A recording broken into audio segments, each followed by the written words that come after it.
Side खबरों के लिए सब्सक्राइब करें फ्लेम मीडिया और उसके बाद बेल आइकन को प्रेस करें ताकि सबसे पहले आपको मिले एक्सक्लूसिव खबरें।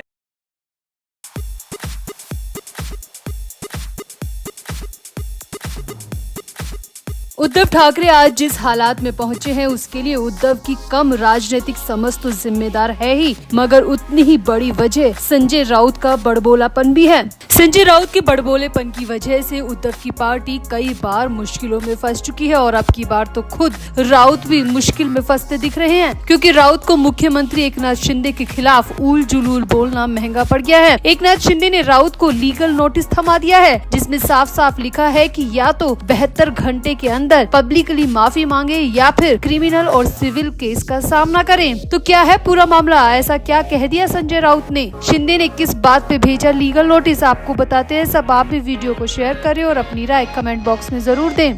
तो शिवसेना यूबीटी के नेता संजय राउत को मुख्यमंत्री एकनाथ शिंदे की लीगल टीम ने एक नोटिस भेजा है। इस नोटिस में संजय राउत से कहा गया है कि वो 72 घंटे में उन आरोपों के लिए माफी मांगे जिसमें एकनाथ शिंदे की छवि धूमिल करने के लिए सामना अखबार में लेख छापा गया था। अगर 72 घंटे के अंदर संजय राउत माफी नहीं मांगते हैं तो उन्हें क्रिमिनल और सिविल मुकदमे का सामना करना पड़ेगा। लीगल नोटिस के मुताबिक सामना अखबार में एक खबर छपी थी जिसमें ये दावा किया गया था कि लोकसभा चुनाव के दौरान एकनाथ शिंदे ने करोड़ों रुपए बांट दिए और हर लोकसभा क्षेत्र में करीब 25 से 30 करोड़ रुपए वोटर्स को बांटे। खबर में ये भी दावा किया गया कि शिंदे ने ये रुपये इसलिए बांटे ताकि अजित पवार का एक भी उम्मीदवार चुनाव में जीत कर नहीं आ सके। नोटिस के मुताबिक संजय राउत ने सामना अखबार में लिखा है कि शिंदे ने ये रुपये वोटर्स को खरीदने के लिए बांटे हैं। लीगल नोटिस में ये दावा किया गया है कि एकनाथ शिंदे ने कभी पैसे नहीं बांटे। आम जनता के मन में एकनाथ शिंदे की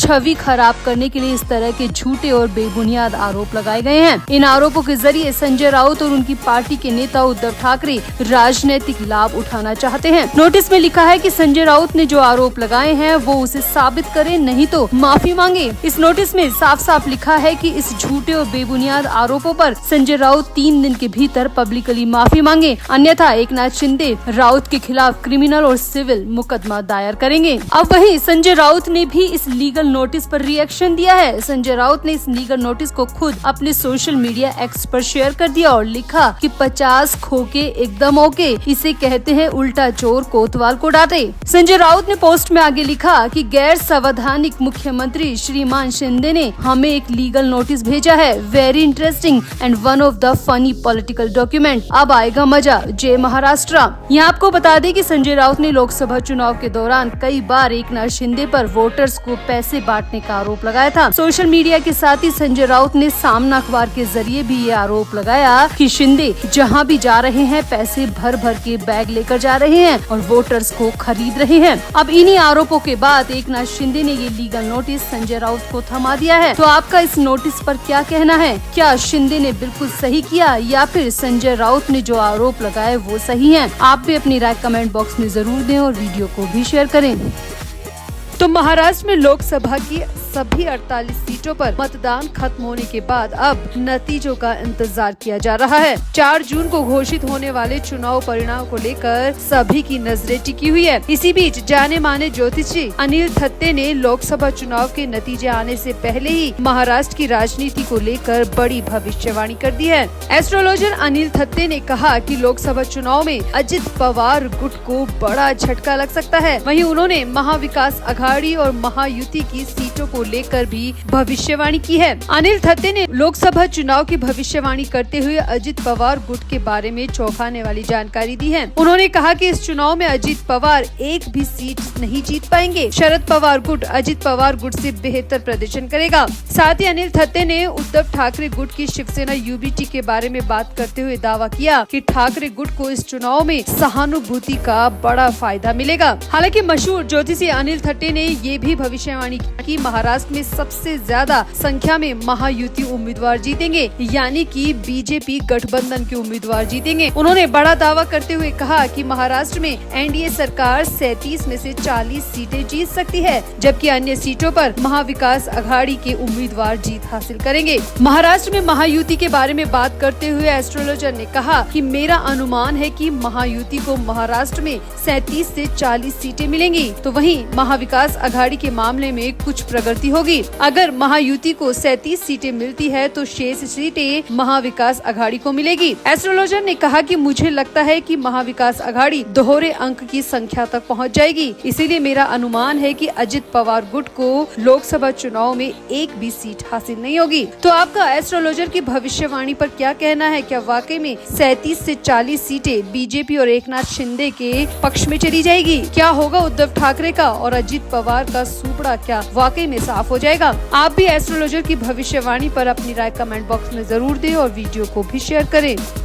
तो पुणे पोर्शे हादसे का मामला बढ़ता ही जा रहा है। इस मामले में अब महाराष्ट्र के उप मुख्यमंत्री अजित पवार और उनके गुट के एक विधायक के साथ ही एनसीपी के एक राज्य मंत्री का नाम सामने आया है। तीनों पर आरोप है कि उन्होंने बिल्डर के नशे में धुत नाबालिग बेटे के खिलाफ पुलिस जांच में हस्तक्षेप किया। अजित पवार पर आरोप है कि उन्होंने पुणे पुलिस कमिश्नर को फोन करके विशाल अग्रवाल के नाबालिग बेटे पर नरम रुख अपनाने के लिए दबाव बनाया। यहाँ आपको बता दें, विशाल अग्रवाल के नाबालिग बेटे पर अपनी कार से 2 लोगों को कुचलने का आरोप है, जिससे उनकी मौके पर ही मौत हो गई थी। अब अजित पवार खुद ने भी इन आरोपों पर जवाब दिया है और मान लिया है कि उन्होंने पुलिस कमिश्नर को फोन किया था। आरोपों का जवाब देते हुए पुणे के संरक्षक मंत्री अजित पवार ने पुलिस कमिश्नर को फोन करने से इनकार नहीं किया, लेकिन ये नहीं माना कि उन्होंने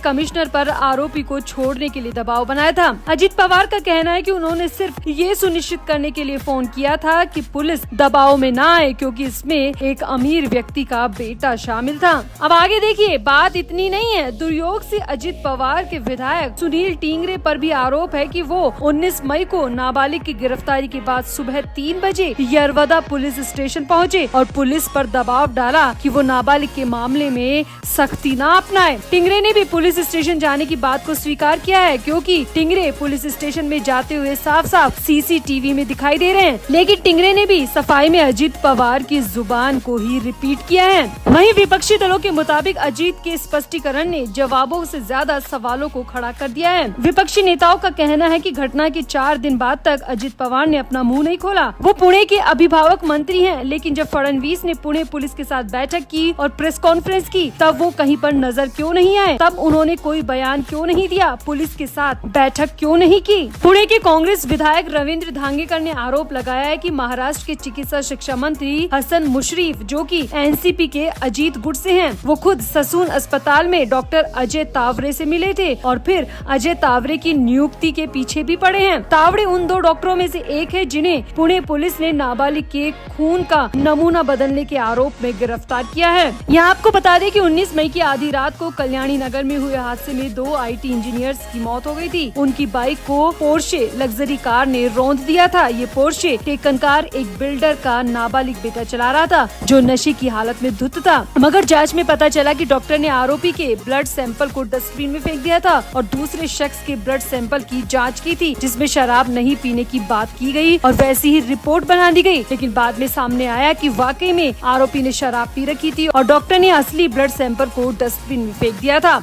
अब इस गंभीर मामले में अजित पवार और उनके 2 नेताओं के नाम सामने आ रहे हैं। पुलिस को धमकाने और डॉक्टर पर दबाव डालकर ब्लड सैंपल बदलवाने के आरोप लग रहे हैं। तो आपको क्या लगता है, अजित पवार ने वाकई में ऐसा किया होगा? और अगर किया है तो अजित पवार और उनके 2 नेताओं पर क्या कार्रवाई की जानी चाहिए? आप भी अपनी राय कमेंट बॉक्स में जरूर दें और वीडियो को भी शेयर करें।